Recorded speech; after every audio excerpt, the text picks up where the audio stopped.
Alors, bonjour à tous. Je vous fais une rétro sur l'EFC CPA Canada de mai 2023, un cas jour 3, le cas ACB, qui dure 70 minutes. Donc, c'est à peu près 5 enjeux d'évaluation, donc un compte de gestion, deux stratégies de gouvernance, un audit et un en InfoFin. Donc, dans InfoFin, il y a plusieurs mini-cas. Alors, voici la formule pour calculer votre gestion du temps un jour 3. Ça dure 4 heures ou 240 minutes avec trois cas différents. Et pas beaucoup pour résoudre 18 enjeux.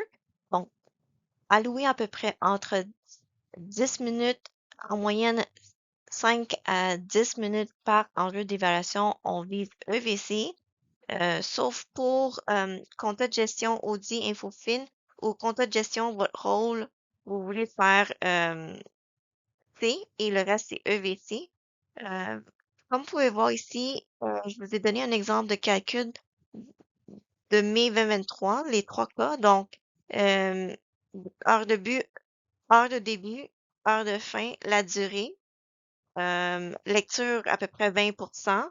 On se garde 15, un 5% pour faire votre Canva. Donc, il vous reste pas beaucoup de temps, donc 70 minutes. On divise par 10 minutes, ce qui nous donne en moyenne pas mal précis là, le nombre d'enjeux à compter pour être sûr qu'il n'y a pas de non traités. Alors, si nous, on est dans le cas numéro 3, 70 minutes, donc l'heure de début devrait être alentour de 11h50. On fait une lecture à peu près de 10 à 15 minutes. On fait notre Canva qui ne devait pas prendre plus que 3 minutes. Ensuite de ça, il reste 50 minutes pour répartir sur les 5 enjeux. Donc, c'est environ 10 minutes par enjeu, par demande. Alors, voici à quoi ça ressemblait. La demande, ici, je l'ai noté occasion 4, InfoFin, OSBL, partie 3. Vu qu'il n'y en a pas, c'est partie 2.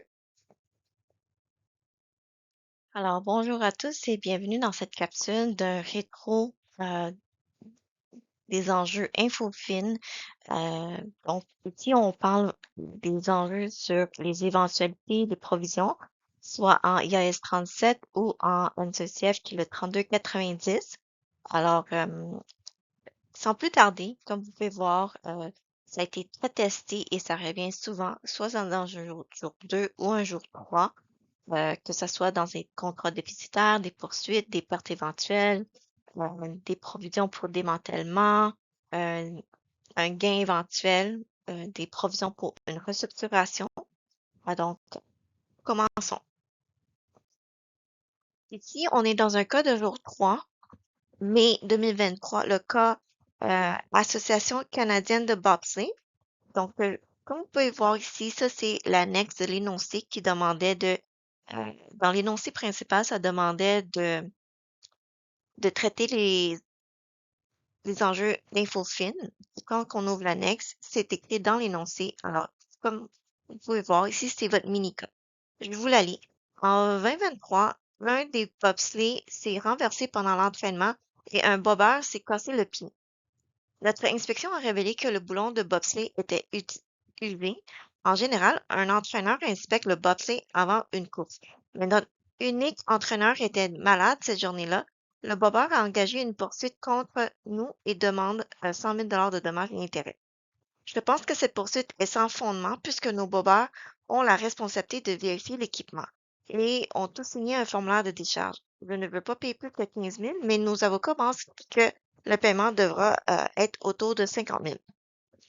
Donc, tout de suite, on a vu que c'était un OSBL et on utilise les NCCF pour traiter les enjeux des infopines pour les organismes à but non lucratif. Dans la marge, j'ai déjà écrit que c'était une poursuite, c'était une éventualité et mon chapitre. Donc ici, je me suis trompée, là, j'ai écrit 62,90, mais c'est 32,90. Commençons. Ça devrait prendre pas plus que 5 à 7 minutes pour résoudre ce mini-cas.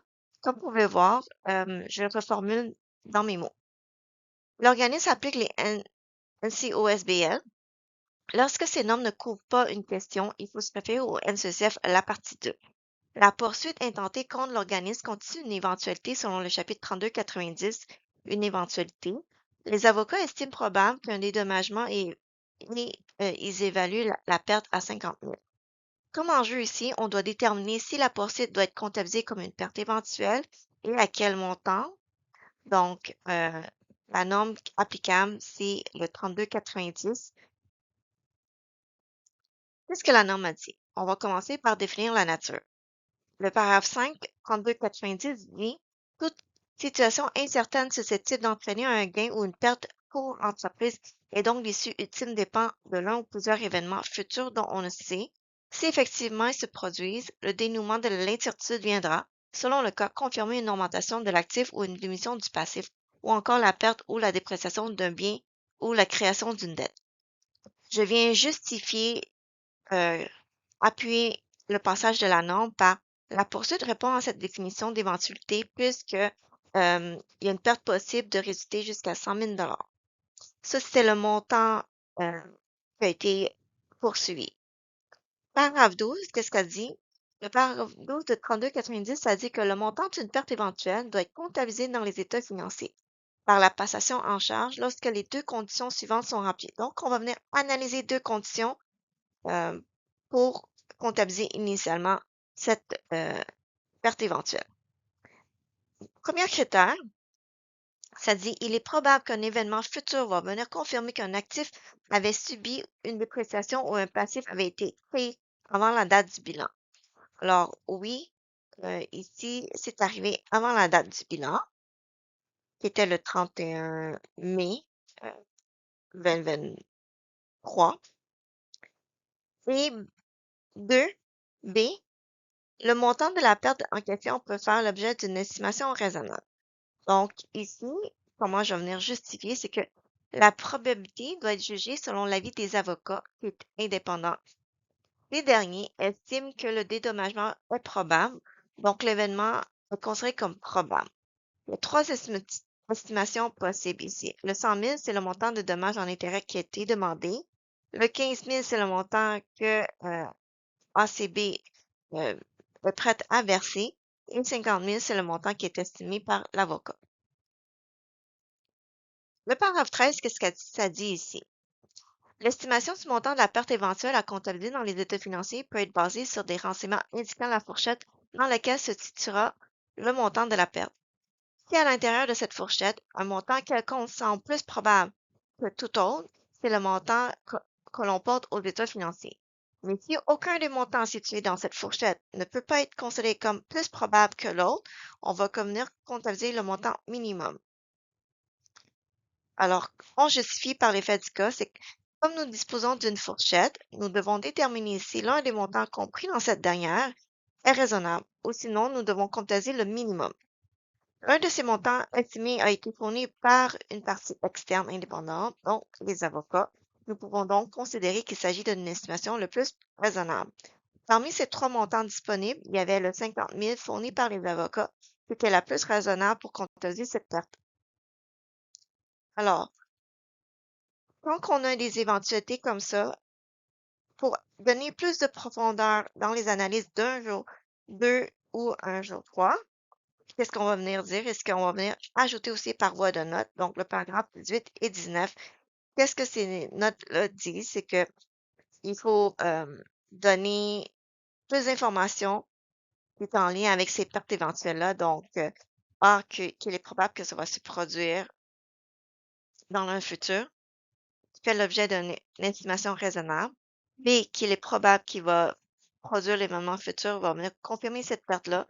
Et il faut comptabiliser la perte, mais qu'il existe un risque que la perte soit supérieure au montant comptabilisé, qui est, ça peut être plus que 50 000, voire 100 000.